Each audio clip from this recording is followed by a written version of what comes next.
हरे कृष्णा। आज से हम लोग श्रीमद् भगवद गीता के 6ठे अध्याय का आरंभ करेंगे। तो 6ठे अध्याय का प्रथम श्लोक, 6ठे अध्याय का नाम है आत्म संयम योग। इसमें प्रधानतः भगवान ने ध्यान योग की बात की है।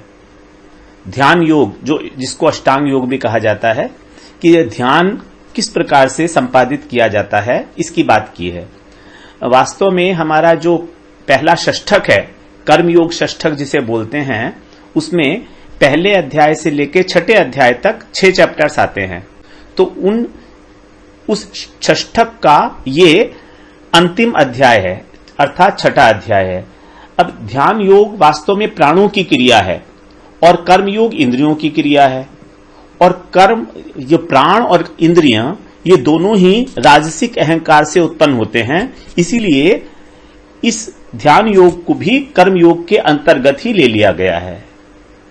ध्यान योग को यहां पर भगवान ने प्रथम षष्ठक में लेने का कारण यही है कि इसको कर्म योग के अंदर ले लिया गया है, क्योंकि कर्म इंद्रियों के द्वारा होते हैं और ध्यान प्राणों के द्वारा होते हैं। और प्राण और इंद्रियां ये दोनों ही राजसिक अहंकार से उत्पन्न होते हैं।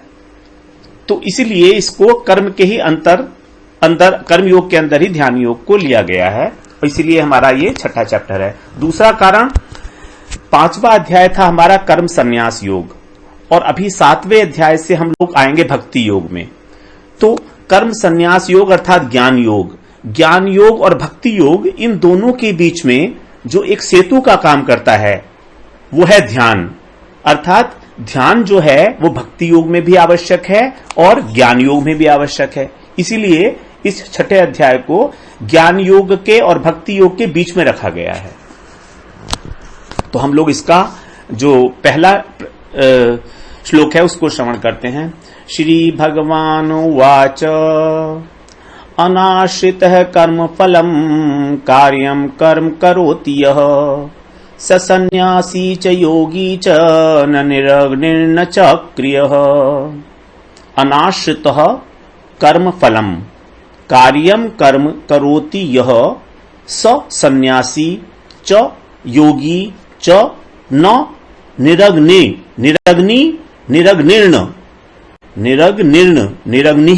प्लस न निरग्निर्न च अक्रिय, च प्लस अक्रिय।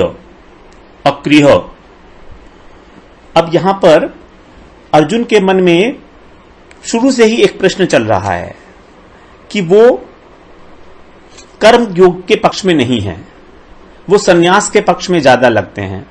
5वें अध्याय में इसीलिए उन्होंने पूछा शुरू में ही कि आप पहले तो कर्म योग की बात करते हैं, ज्ञान योग की चर्चा करते हैं, उसके बाद फिर कर्म योग की प्रशंसा करते हैं, तो मुझे निश्चय रूप से बताइए क्या उत्तम है मेरे लिए। तो यहां पर भी भगवान अब इस श्लोक में भी कर्म योग का ही महत्व स्थापित कर रहे हैं, कर्म योग की ही महिमा का वर्णन कर रहे हैं। यहां पर कैसे? अनाश्रितः कर्म फलम। अनाश्रितः माने बिना अनाश्रितः माने आश्रय न लेकर। किस चीज का? कर्म फलम, कर्म के फल का आश्रय न लेकर। यह माने जो व्यक्ति कार्यम कर्म का मतलब है कर्तव्य कर्म, करोति जो करता है, अर्थात जो कर्म फल का आश्रय नहीं लेता और केवल कर्तव्य कर्म करता है, वह व्यक्ति। तो यहां पर भगवान ने बताया कर्म के फल का आश्रय न लेना, अर्थात कर्म के फल में आसक्ति का न होना, जो भगवान दूसरे अध्याय से कहते चले आ रहे हैं, कर्मण्येवाधिकारस्ते मा फलेषु कदाचन, कि कर्म के फल में तेरा अधिकार नहीं है। तो यहां पर भी वही कह रहे हैं कि कर्म के फल के ऊपर आश्रय मत लेना उसका, क्योंकि जो कार्य करोगे उसका फल तो मिलेगा ही मिलेगा, लेकिन उसका आश्रय मत लेना, उस पर डिपेंडेंट मत होना, क्योंकि वो जो भी मिलेगा आपको फल, वो नाशवान फल है, और नाशवान वस्तु का आश्रय लेने से नाशवान वस्तु की ही प्राप्ति होगी। तो यहां पर भगवान इसीलिए कह रहे हैं कि कर्म के फल में आसक्ति को मत रखना, लेकिन फिर भी क्या कह रहे हैं? कर्तव्य कर्म को करना है, कार्यम कर्म करोति यः। वही उसी को भगवान ने कहा स सन्यासी च योगी च, वही सन्यासी है और वही योगी है। चाहे उसको सन्यासी कहो, चाहे उसको योगी कहो, वही है वो। न निरग्नि न च अक्रिय। साधारण रूप से ऐसा देखा जाता है कि जो एक दंडी सन्यासी होते हैं वे लोग अग्नि का परित्याग कर देते हैं, वे लोग यज्ञ हवन वगैरह नहीं करते हैं। अग्नि का त्याग, यज्ञ का हवन का त्याग करते हैं जो सन्यासी लोग होते हैं। एक दंडी सन्यासी की बात कर रहे हैं हम लोग, जो अद्वैत पथ के अंदर शंकराचार्य के जो सन्यासी लोग हैं, एक दंडी, उनके लिए कहा गया है। तो वो अग्नि का परित्याग कर देते हैं। तो वो कह रहे हैं कि जो अग्नि का परित्याग कर देता है वो सन्यासी नहीं है। न निरग्नि, न निरग्नि, निरग्नि का मतलब है जिसने अग्नि का त्याग कर दिया है, तो वो भी सन्यासी नहीं है। और दूसरा न च अक्रिय, और जो अक्रिय है, अक्रिय का मतलब जो कुछ काम नहीं करता है, जो जंगल में चला जाता है, समाधि लगाता है। क्योंकि योगियों के बारे में ऐसी धारणा है कि योगी लोग जंगल में जाके समाधि लगाते हैं, वो लोग कोई संसार का काम नहीं करते, ऐसी धारणा है। तो भगवान उस धारणा को यहां पर निर्मूल कर रहे हैं, यहां पर उसका निषेध कर रहे हैं कि यह धारणा गलत है। न च अक्रिय, केवल अक्रिय होने से, अक्रिय का मतलब क्रियाओं का त्याग होने करने वाले से कोई योगी नहीं हो जाता। ध्यान योगी हो जाएगा, कोई अष्टांग योगी हो जाएगा जंगल में जाके अगर ध्यान लगाएगा, तो ऐसा नहीं है। तो वास्तव में वही सन्यासी है और वही योगी है जो कर्म के फल का आश्रय नहीं लेता है और कर्तव्य कर्म करता है। तो एक बार इसको और श्रवण करते हैं। अनाश्रित कर्म फलम कार्यम कर्म करोति स सन्यासी च योगी च न निरग्नि न च क्रिय। हरे कृष्णा। हरे कृष्णा। श्रीमद् भगवद गीता 6वां अध्याय और दूसरा श्लोक श्रवण करते हैं। यम सन्यासमिति प्राहुर्योगम तम विद्धि पांडव, नहि असन्न्यस्त संकल्पो योगी भवति कश्चन। यम सन्यासम इति प्राहुर्योगम तम विद्धि पांडव, न हि असन्न्यस्त संकल्पो योगी भवति कश्चन। यहां पर भगवान कह रहे हैं, हे पांडव, अर्थात अर्जुन, अर्जुन को यहां पांडव कह के संबोधन किया भगवान ने। हे अर्जुन, यम, यम माने जिसको, लोग जिसको सन्यास कहते हैं, सन्यासम, इति, इति माने ऐसा, प्राहु माने कहते हैं। हे अर्जुन, जिसको लोग सन्यास कहते हैं, तम, तम माने उसी को तुम, योगम माने योग, विद्धि माने जानो, समझो। यहां पर भगवान सन्यास और योग, इन दोनों की एकता का प्रतिपादन कर रहे हैं। इन दोनों को हमको अलग अलग नहीं समझना है। यम सन्यासम इति प्राहुर योगम तम विद्धि पांडव। हे अर्जुन, जिसको सन्यास ऐसा कहा जाता है उसी को तुम योग समझो। योग का मतलब है यहां पर हम लोग लेंगे कर्मयोग से। न ही असन्यस्त संकल्पो। अब यहां पर हम लोग योग का दोनों अर्थ ले सकते हैं, कर्म योग भी ले सकते हैं और ध्यान योग भी ले सकते हैं, क्योंकि ध्यान योग का विशेषतः चैप्टर है। न ही असन्यस्त संकल्पो, ही का मतलब है क्योंकि, क्योंकि न माने नहीं, असन्यस्त, असन्यस्त मतलब संन्यास का मतलब होता है छोड़ना, असन्यस्त का मतलब होता है नहीं छोड़ना। तो संकल्पों को छोड़े बिना, संकल्पों का मतलब संकल्प को छोड़े बिना योगी भवति कश्चन, कोई भी योगी नहीं होता है। चाहे वो कर्म योगी हो, चाहे वो ज्ञान योगी हो, चाहे वो ध्यान योगी हो, संकल्प को छोड़ना ही पड़ेगा। यहां पर संन्यस्त शब्द जो है उसका मतलब होता है, संन्यास का मतलब होता है सम्यक रूपेण न्यास, अर्थात सम्यक रूपेण छोड़ देना, किसी वस्तु को रख देना, जहां पर वो है वहां पर रख देना, संन्यास, न्यास। तो यहां असन्यस्त, असन्यस्त का मतलब छोड़ना। तो संकल्प को छोड़े बिना कोई भी व्यक्ति योगी नहीं हो सकता, चाहे वो ज्ञान योगी हो, चाहे वो कर्म योगी हो। तो संकल्प तो छोड़ने ही पड़ेंगे। और संकल्प की उत्पत्ति कहां से होती है? संकल्प की उत्पत्ति होती है हमारे मन में।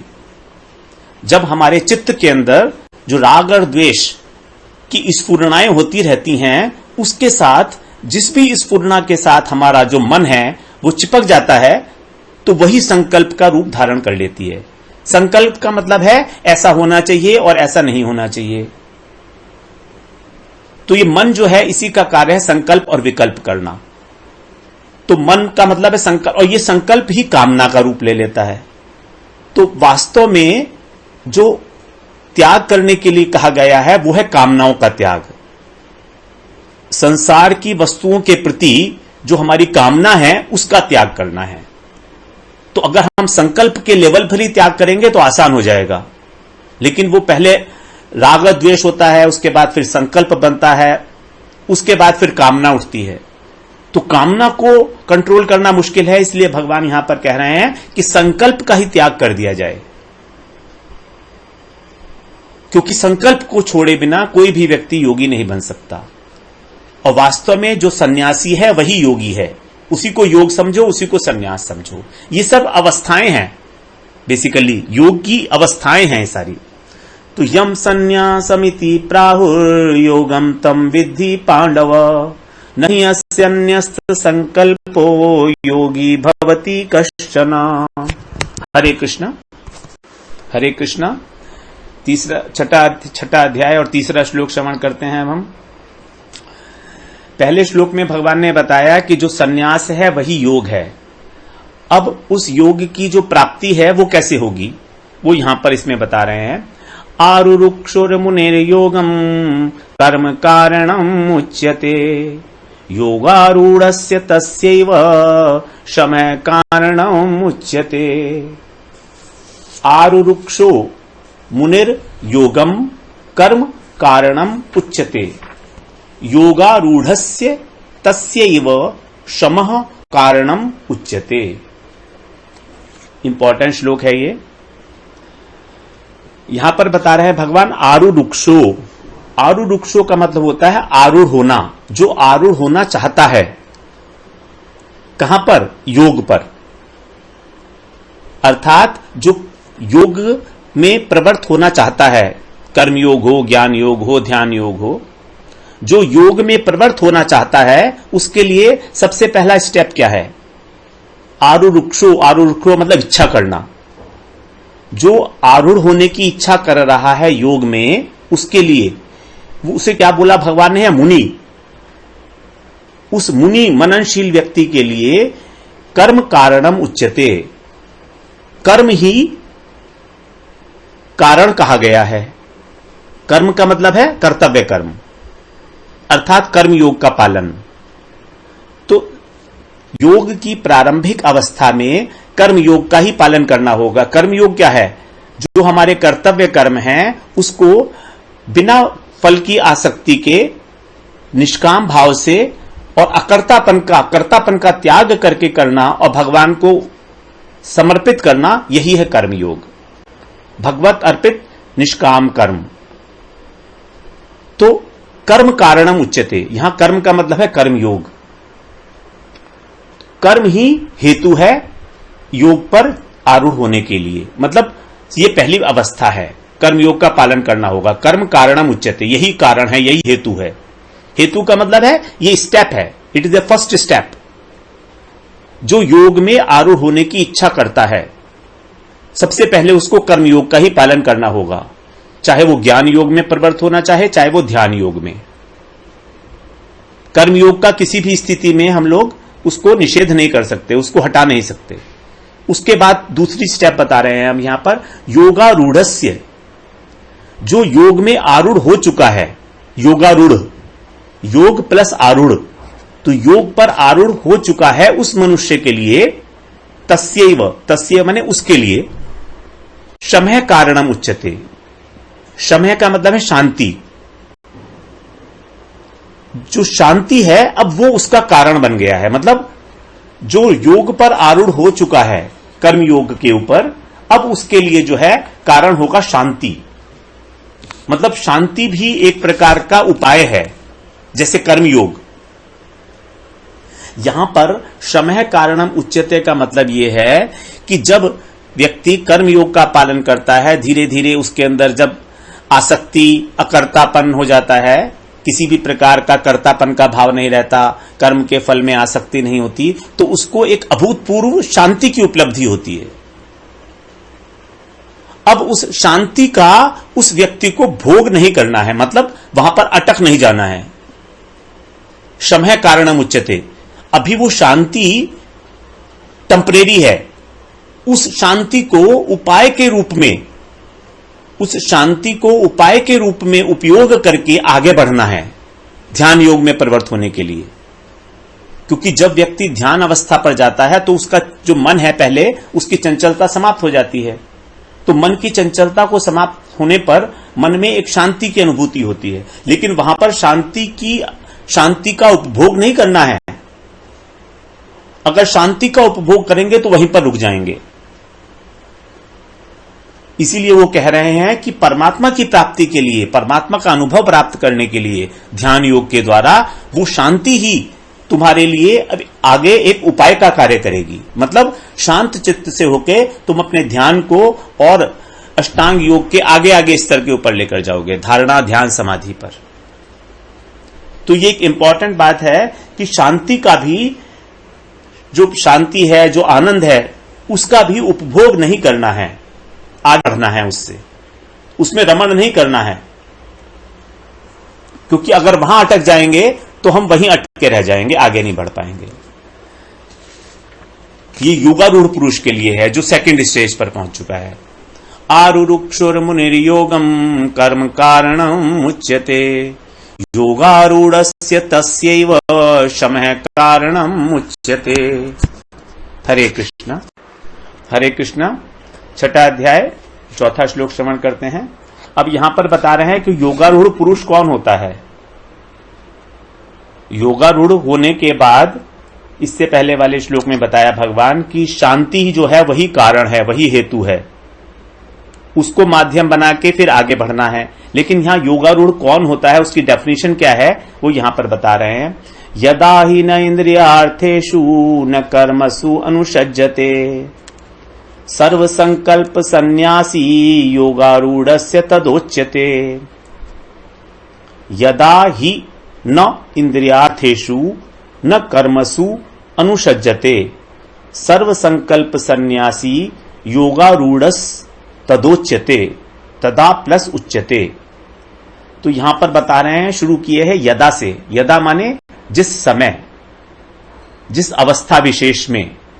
ही का मतलब है क्योंकि, न इंद्रियार्थेषु, इंद्रियों का अर्थ, इंद्रियों के अर्थ क्या है, विषय।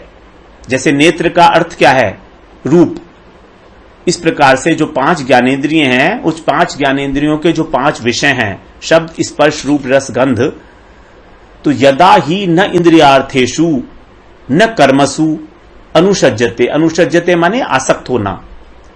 तो जिस समय, जिस काल में योगी पुरुष ना तो इंद्रियों के विषयों में आसक्त होता है, अर्थात भोगों में आसक्त होता है, और न ही कर्मों में आसक्त होता है। कर्मसु अर्थात उसके अंदर कर्म करने का वेग भी शांत हो चुका है। भगवान ने 2 प्रकार की आसक्ति बताई थी, एक कर्म में आसक्ति और एक कर्म के फल में आसक्ति। तो कर्मसु अनुषज्जते मतलब कर्म में आसक्त नहीं होता, कर्मसु न अनुषज्जते। और इंद्रियार्थेषु, इंद्रियार्थेषु का मतलब है इंद्रियों के विषयों में। तो इंद्रियों के विषय क्या है, कर्म का जो फल है। हम फल की इच्छा करते हैं, उसका भोग करना चाहते हैं, इसीलिए तो आसक्त होते हैं फल में। वो है क्या, भोग। वो वास्तव में भोग इंद्रियों का एक विषय मात्र है, शब्द स्पर्श रूप रस गंध के रूप में। तो वही है इंद्रियार्थेषु। तो उसी बात को, कर्मयोग को जो भगवान कह आए हैं, अलग प्रकार से यहां पर कह रहे हैं। वही बात है बिल्कुल कि कर्म में आसक्ति भी नहीं रखनी है और कर्म के फल में भी आसक्ति नहीं रखनी है। कर्म का फल ही है इंद्रियार्थेषु, और कर्मसु अनुषज्जते, कर्म में भी आसक्ति नहीं रखनी है। अर्थात कर्म करने का जो वेग है स्वाभाविक हमारे अंदर, वो तो कर्म योग का पालन करने से ये दोनों चीजें शांत हो जाती हैं। तब फिर क्या होगा, सर्व संकल्प सन्यासी, उस समय में, तदा माने उस समय में, उस जितने भी संकल्प हैं उसके, वो सब संकल्प का सन्यासी हो जाता है। मतलब वो सब संकल्पों को छोड़ देता है, उसके हृदय में कामना ही नहीं उठती, फिर कोई कामना उठने का कारण ही नहीं है, क्योंकि अब उसको कोई इच्छा नहीं रही है, केवल कर्तव्य कर्म करता है, वो कार्यम कर्म करोति है। तो सर्व संकल्प सन्यासी, जितने भी संकल्प हैं, कामनाएं हैं, उन सब का वो सन्यासी है, मतलब त्यागी है, उनको त्याग देता है। योगारूढ़स्य तदोच्यते, उस समय में यह कहा जाएगा कि वह व्यक्ति योग के ऊपर आरूढ़ हो गया है। कर्म योग के ऊपर आरूढ़ कब हो गया है, वही यहां पर बता रहे हैं कि ना तो उसको कर्म में आ सकती है और ना कर्म के फल में आ सकती है, इंद्रियों के विषयों में आ सकती है, और कामनाओं का भी उसने त्याग कर दिया है। उस अवस्था में उसको कहा जाएगा कि वो योगारूढ़ हो चुका है। तो यहां पर एक प्रकार से परिभाषा बता रहे हैं कि योगारूढ़ किसको कहेंगे। आरूढ़ का मतलब होना है योग के ऊपर आरूढ़ होना। आरूढ़ शब्द होता है जैसे घोड़े के ऊपर चढ़ा जाता है, उसी प्रकार से योग के ऊपर आरूढ़ होना। तो इस श्लोक में बताया, यदा हि न इंद्रियार्थेषु न कर्मसु अनुषज्जते सर्व संकल्प सन्यासी योगारूढ़स्य योगारूढ़स्तदोच्यते। हरे कृष्णा। छठा अध्याय और 5वां श्लोक, 5वां और छठा दोनों श्लोक बड़े इंपॉर्टेंट हैं। ये यहां पर अब भगवान बता रहे हैं कि मनुष्य मात्र को अपना उद्धार स्वयं ही करना होगा। एक बहुत बड़ा प्रेरणादायक श्लोक है ये हमारे लिए। उद्धरेत आत्मना आत्मानम न आत्मानम अवसादयेत आत्मैव हि आत्मनो बंधुरात्मैव रिपुरात्मनः।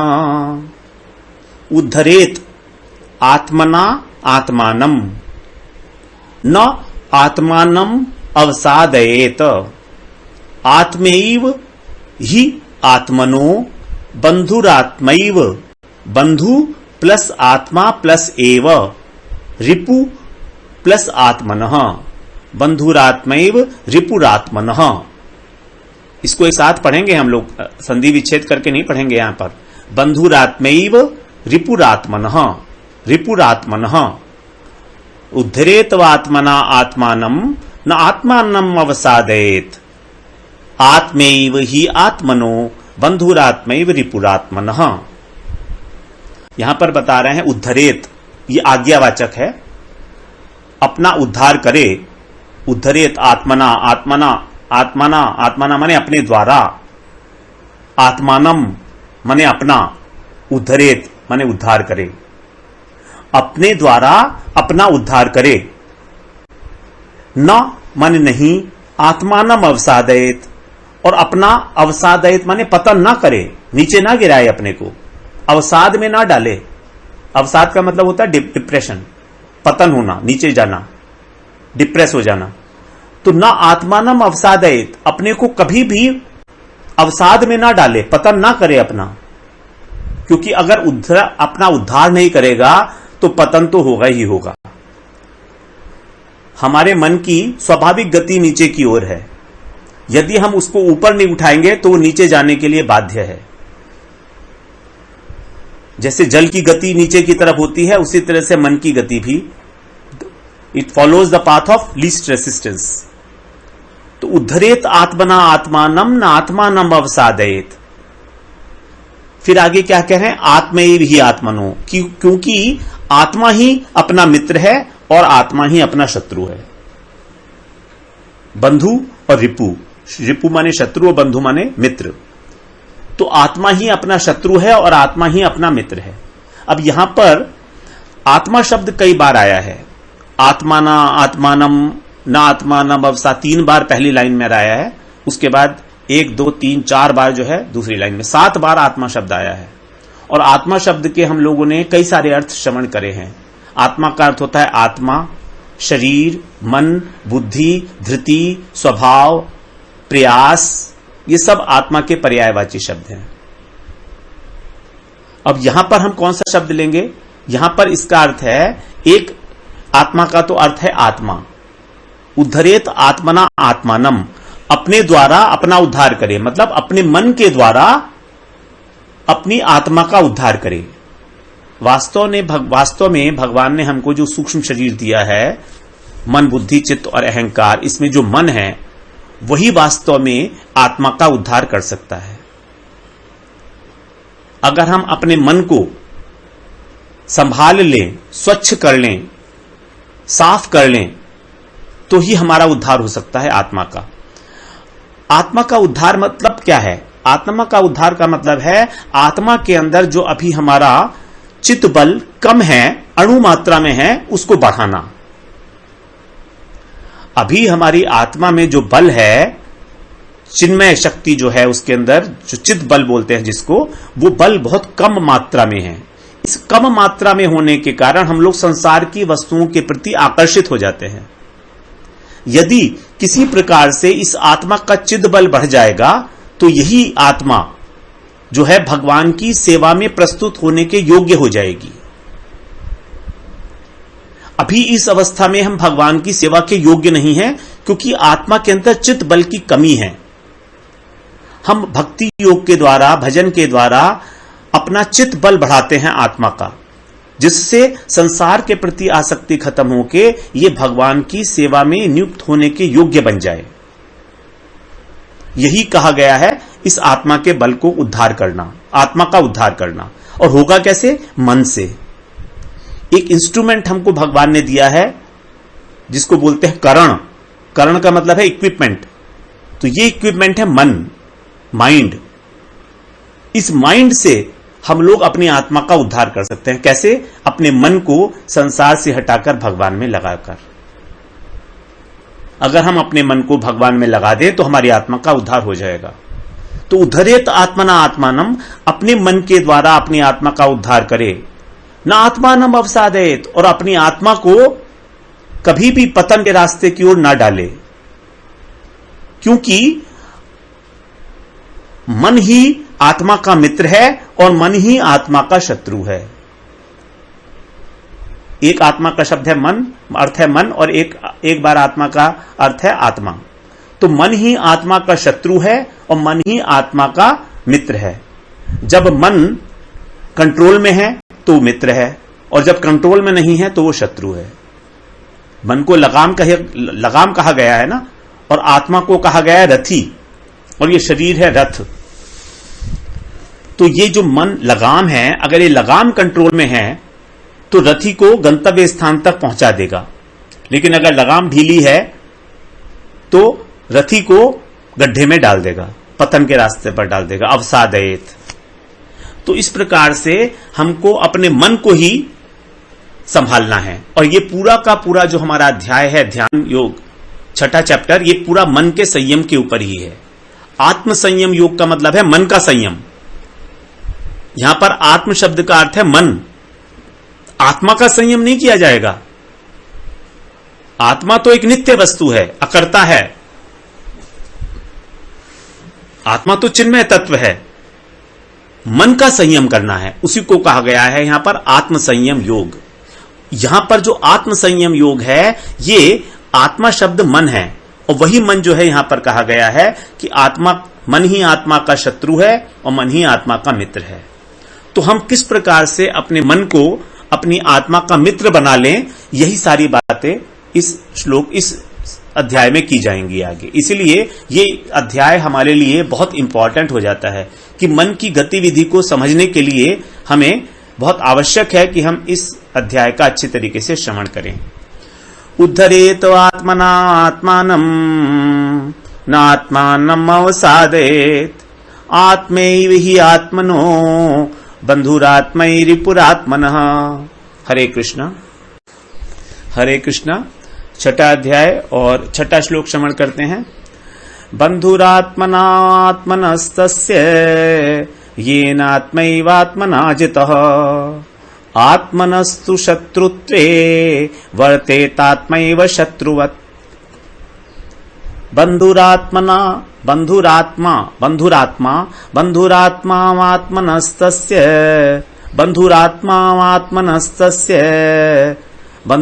बंधु प्लस आत्मना प्लस आत्मा, येन आत्मैव आत्मना जितः, अनात्मनस्तु, अनात्मनः प्लस तु, अनात्मनस्तु शत्रुत्वे वर्तेत आत्मैव शत्रुवत्। पर याद करने में थोड़ा मुश्किल होगा, लेकिन फिर भी किया जा सकता है धीरे धीरे अभ्यास के बाद।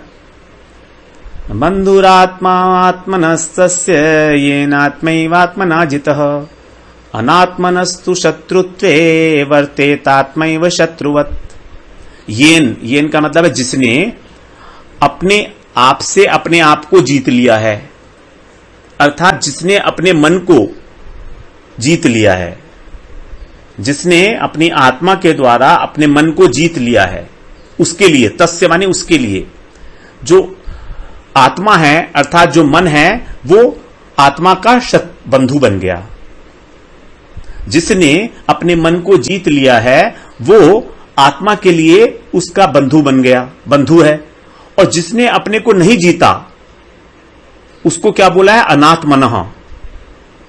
जिसने अपने आप को नहीं जीता है ऐसे अनात्मा का, अनात्मन है बोला उसको, ऐसे अनात्मा का जो मन है वो शत्रु की भांति बर्ताव करता है।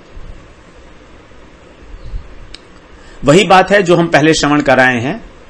तो हमें यहां पर मन, देखिए दो बात कही है, शत्रु है नहीं।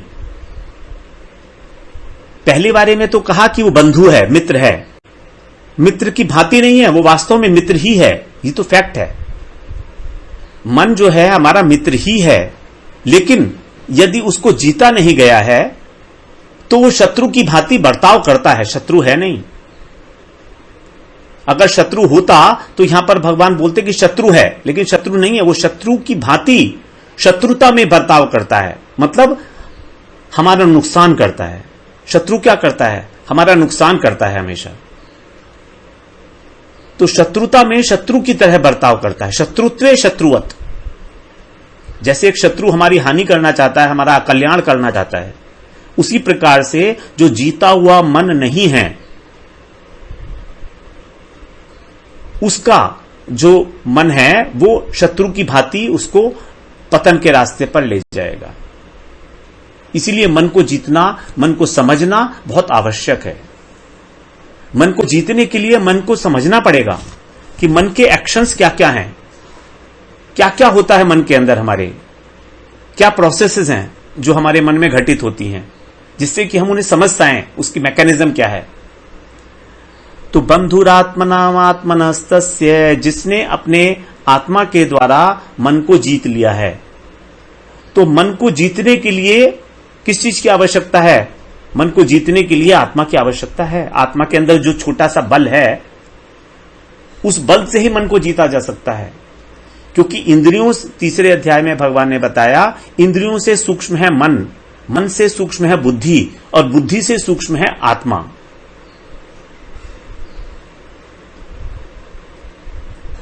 अर्थात इंद्रियां को कंट्रोल करता है मन, मन को कंट्रोल करती है बुद्धि, और बुद्धि को कंट्रोल करती है हमारी आत्मा। तो आत्मा के अंदर जो अभी शक्ति है, जितनी भी शक्ति है, उस शक्ति के द्वारा ही मन को जीता जाएगा, बुद्धि के माध्यम से, बुद्धि के माध्यम से। तो बंधुरात्मनात्मनस्तस्य येनात्मैवात्मना जितः, आत्मा अनात्मनस्तु शत्रुत्वे वर्तेतात्मैव शत्रुवत्। हरे कृष्णा, हरे कृष्णा। छठा अध्याय और 7वां श्लोक श्रवण करते हैं। अब यहां से 3 श्लोकों में 7, 8 और 9 में योगारूढ़ पुरुष के लक्षण बता रहे हैं।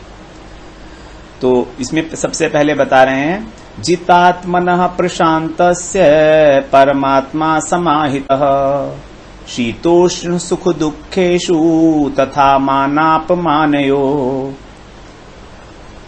जितात्मनः प्रशान्तस्य परमात्मा समाहितः, शीतोष्ण सुख दुखेषु तथा मानापमानयो।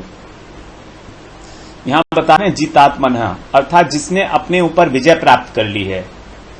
जितात्मनः मतलब जिसने मन को अपने जीत लिया है, क्योंकि यहां पर मन की बात चल रही है, इसलिए हम लोग यहां पर मन की विषय लेंगे। तो जितात्मनः, जिसने अपने मन को, आत्मनः का मतलब मन को जीत लिया है, जो प्रशांतस्य, जो प्रशांत है, मतलब बिल्कुल शांत है, जो अर्थात जिसके अंदर राग द्वेष इत्यादि बिल्कुल नहीं है। परमात्मा समाहितः, यहां पर परमात्मा जो है वो परमात्मा को लक्ष्य नहीं करता, बल्कि यहां पर परम प्लस आत्मा और समाहितः, अर्थात जिसकी आत्मा, और परम का अर्थ है अतिशय रूप से, जिसकी आत्मा अतिशय रूप से समाहित हो गई है, मतलब समाधि में स्थित है। तो 3 लक्षण बताए यहां पर शुरू में, जिसका मन जीत लिया गया है, जो प्रशांत है, शांत नहीं प्रशांत, प्रकृष्ट रूपेण जो शांत है, और जिसकी आत्मा अतिशय रूप से, परम का अर्थ है अतिशय, तो जिसकी आत्मा अतिशय रूप से समाधि में स्थित हो गई है, समाहितः, समाधि में स्थित हो गई है। तब उस स्थिति में क्या होगा? शीतोष्ण सुख दुखेशु तथा मानापमानयो, वे लोग शीत उष्ण, शीत और उष्ण का मतलब है अनुकूल और प्रतिकूल परिस्थिति। शीत का मतलब होता है ठंडा होना, उष्ण का मतलब है गर्मी। तो शीत का मतलब हो गया अनुकूल और उष्ण का मतलब हो गया प्रतिकूल परिस्थिति। तो अनुकूल और प्रतिकूल परिस्थिति में, सुख और दुख में, तथा मान और अपमान में भी जो विचलित नहीं होते, क्योंकि उनका मन जीत लिया गया है। मन ही सुख और दुख का अनुभव करता है, मन को ही होती है सुख और दुख की अनुभूति। तो इस प्रकार से यहां पर ये योगारूढ़ पुरुष के लक्षण बताए। जितात्मनः प्रशांतस्य स परमात्मा समाहितः, शीतोष्ण सुख दुखेषु तथा मानापमानयोः। हरे कृष्णा। हरे कृष्णा। 6वां अध्याय और 8वां श्लोक श्रवण करते हैं। इसमें भी अब आगे योगारूढ़ पुरुष के लक्षण कंटिन्यू किए जा रहे हैं। ज्ञान विज्ञान तृप्तात्मा कूटस्थो विजितेन्द्रियः, युक्त इति उच्यते योगी समलोष्टाश्म कांचनः। ज्ञान विज्ञान तृप्तात्मा कूटस्थो विजितेन्द्रियः, युक्त इति उच्यते योगी समलोष्ट अश्म कांचनः। यहां पर समता की बात की है पदार्थों में, किस प्रकार से वो पदार्थों में समता है। पहले वाले श्लोक में बताया था परिस्थितियों में समता, अनुकूल और प्रतिकूल परिस्थिति में, मान अपमान में। अब यहां पर पदार्थ की समता बता रहे हैं। क्या बता रहे हैं? ज्ञान विज्ञान तृप्त आत्मा, अर्थात जिसकी आत्मा तृप्त हो चुकी है ज्ञान और विज्ञान से। ज्ञान का मतलब है किसी भी वस्तु के विषय में बौद्धिक जानकारी, और विज्ञान का मतलब है उसका अनुभव, विशेष रूपेण ज्ञान। तो जब उसका अनुभव हो जाता है ज्ञान का, तत्व ज्ञान का अनुभव होने के बाद, जिनकी आत्मा तृप्त हो गई है, उनके अंदर किसी प्रकार का कोई संशय नहीं रह गया है, तो वे व्यक्ति कैसे होते हैं? कूटस्थ।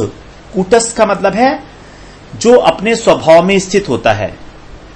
कूट जो है वो एक वस्तु होती है जिसके ऊपर सोने को जो है गढ़ा जाता है।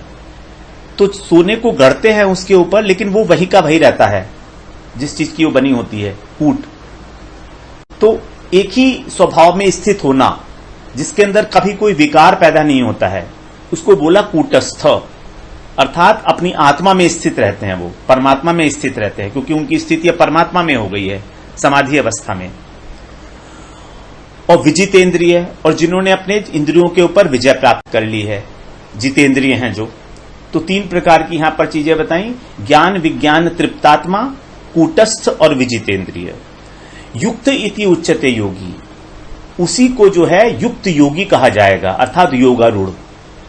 योगारूढ़ व्यक्ति के लिए वो अपने स्वभाव में स्थित होगा, इंद्रियां उसके वश में हैं, और ज्ञान और विज्ञान अर्थात उसको शास्त्रों का ज्ञान भी है और अनुभूति भी है, अनुभव भी है, विज्ञान। उससे उसकी आत्मा तृप्त हो चुकी है, अर्थात उसमें अब किसी प्रकार का कोई संशय, कोई कुछ नहीं है। तो अब उसका व्यवहार कैसा होगा? समलोष्टाश्म कांचन। सम मने एक सा, समबुद्धि वाला। लोष्ट, लोष्ट का मतलब है मिट्टी का ढेला। अश्म का मतलब है पत्थर, और कांचन का मतलब है स्वर्ण। अर्थात अब उसकी दृष्टि में ये तीनों चीजें एक सी हैं, मिट्टी का ढेला, पत्थर और सोना। अब यदि देखें तो बहुत अंतर है सब में, एक मिट्टी का ढेला है, एक पत्थर है और एक सोना है, स्वर्ण है। तो दोनों तीनों का जो अगर हम देखें तो तीनों की जो महत्व है वो अलग अलग वस्तु अलग अलग जगह पर है और बहुत ज्यादा है। तो वो समबुद्धि कैसे रखता है?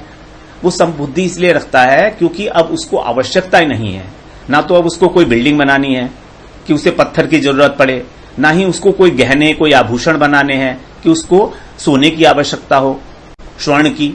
तो जब उसको बनाना ही नहीं है कोई आभूषण और ना ही उसको कोई बिल्डिंग बनानी है, ना ही उसको कोई बर्तन बनाने हैं मिट्टी के, तो अब उसके लिए चाहे मिट्टी हो, चाहे पत्थर हो, चाहे सोना हो, एक ही बराबर है। क्योंकि जब हमारी आवश्यकता होती है उसी के अनुसार तो हम मूल्यांकन करते हैं ना किसी वस्तु का, कि कौन सी वस्तु कितनी मूल्यवान है, उसकी जितनी जरूरत है उस हिसाब से मूल्यांकन किया जाएगा। अब यहां पर मूल्यांकन करने की जरूरत ही नहीं है क्योंकि उसको आवश्यकता ही नहीं है, वो अपने में ही तृप्त है, अपने स्वभाव में स्थित है। तो ना तो उसे स्वर्ण बनाने हैं, आभूषण बनाने हैं, ना उसको बिल्डिंग बनानी है और ना उसको मिट्टी के बर्तन बनाने हैं। इसीलिए कहा गया कि उसका समबुद्धि है। ये नहीं है कि वो जानता नहीं है कि स्वर्ण जो है वो सबसे महंगा वस्तु है, व्यवहार रूप में उसको ये जानकारी है कि स्वर्ण की वैल्यू बहुत अधिक है, पत्थर और मिट्टी की वैल्यू अलग है, स्वर्ण की वैल्यू अलग है, जानता है वो, लेकिन अब उसके लिए उसके कोई मायने कोई अर्थ नहीं रह गए हैं। इसीलिए कहा गया उसकी समबुद्धि है, पदार्थों के अंदर समबुद्धि वाला है वो, ये है उसका लक्षण योगारूढ़ पुरुष का। तो ज्ञान विज्ञान तृप्तात्मा कूटस्थो विजितेन्द्रिय युक्त इति उच्यते योगी समलोष्टाश्म कांचन। हरे कृष्णा। छठा अध्याय और 9वां श्लोक अब श्रवण करते हैं। यहां पर भी भगवान योगारूढ़ पुरुष का ही लक्षण कंटिन्यू कर रहे हैं। पहले उन्होंने बताया परिस्थितियों में समता, फिर बताई पदार्थों में समता, समलोष्टाश्म कांचन है। अब 9वें में यहां पर बता रहे हैं प्राणियों में समता, कि प्राणी मात्र में उसकी समता हो जाती है, समबुद्धि हो जाती है। कैसे?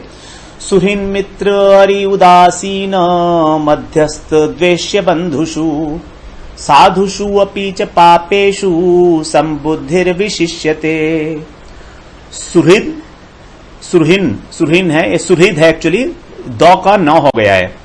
तो सुहृन् मित्र अरि उदासीन मध्यस्थ द्वेष्य बंधुषु साधुषु अपि च पापेषु संबुद्धिर्विशिष्यते। यहां पर जो समता की बुद्धि है वो विशेष रूप से बताई गई है, यानी अति श्रेष्ठ है तीनों में। परिस्थितियों में समता होना भी अच्छी बात है, पदार्थों में समता भी अच्छी बात है, लेकिन जिसकी प्राणियों में समता है वो सर्वश्रेष्ठ है।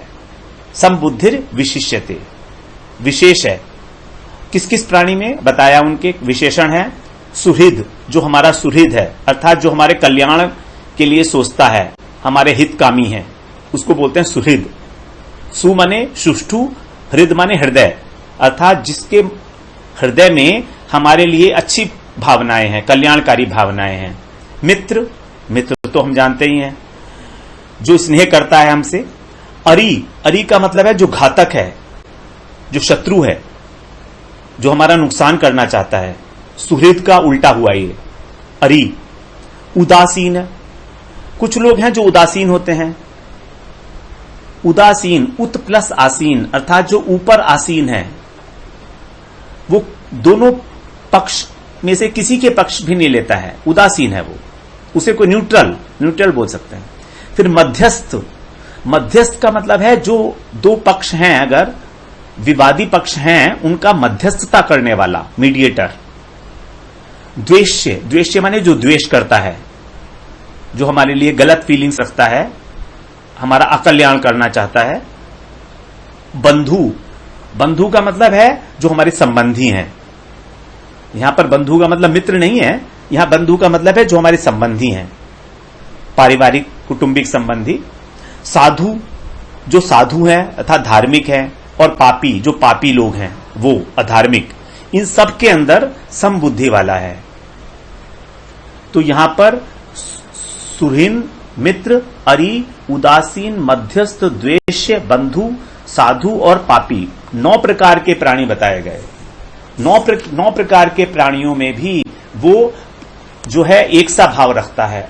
क्या भाव रखता है वो? उसमें सबके अंदर एक ही अंतर्यामी परमात्मा विराजमान है और सब अपने अपने प्रकार से ही भगवान की सेवा कर रहे हैं।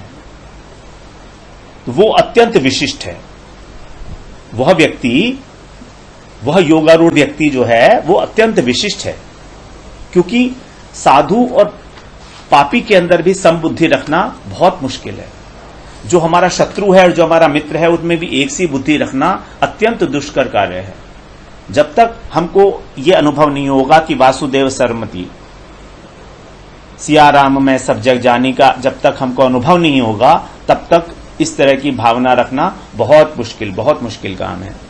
ये जो उत्तम भक्त हैं, उत्तम भागवत हैं, वही लोगों के लिए ये चीज संभव है कि इस प्रकार से वो समदर्शी हो सकें।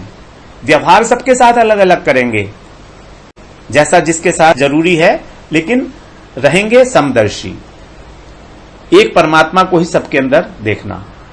इस प्रकार से भगवान ने योगारूढ़ पुरुष के लक्षण बताए इन 3 श्लोकों में, 7वां, 8वां और 9वां। तो यहां पर इसको एक बार दोबारा श्रवण कर लेते हैं। सुहृन मित्र अरि उदासीन, इसको हम अरि बोलना पड़ेगा अलग से हमको। सुहृन मित्र अरि आना चाहिए, क्योंकि इसको संधि विच्छेद करना पड़ेगा, तभी बोल पाएंगे। अरि और उदासीन। सुहृन मित्र उदासीन मध्यस्थ द्वेष्य बंधुषु साधुषु अपि च पापेषु संबुद्धिर्विशिष्यते।